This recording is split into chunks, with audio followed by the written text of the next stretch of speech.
In a tense development along the Korean Peninsula, South Korean soldiers fired warning shots to repel North Korean soldiers who briefly crossed the land border on Tuesday, marking the second such incident this month.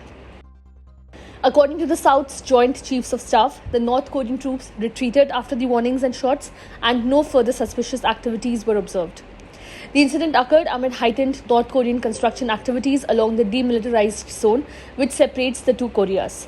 The JCS reported that North Korea has been installing suspected anti-tank barriers, reinforcing roads, and planting landmines. Despite several mine explosions that have resulted in unspecified casualties among North Korean soldiers, the construction has continued unabated. Around 8:30 am, 20 to 30 North Korean soldiers engaged in unspecified construction work briefly crossed the military demarcation line that bisects the countries. After the South Korean military broadcasted warnings and fired warning shots, the North Korean soldiers withdrew. The JCS clarified that the incident took place in a different area along the central frontline region compared to the previous border crossing on June 11.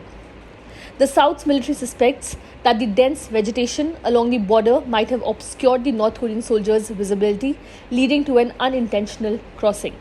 The JCS also indicated that North Korea might be intensifying its border construction efforts to prevent defections as the regime in Pyongyang seeks to tighten its control over its population.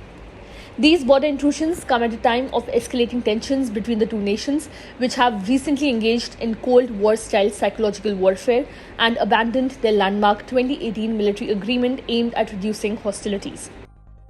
The heavily fortified DMZ, which stretches 248 kilometers long and 4 kilometers wide, remains a perilous zone, strewn with an estimated 2 million mines and guarded by combat troops on both sides. This zone is a stark reminder of the unresolved 1950 to 53 Korean War, which ended in an armistice rather than a peace treaty. As North Korea continues its border fortifications, the rise of accidental or deliberate border crossings remain high, potentially escalating into more severe confrontations. The South Korean military remains vigilant, prepared to respond to any breaches to maintain stability along the tense border.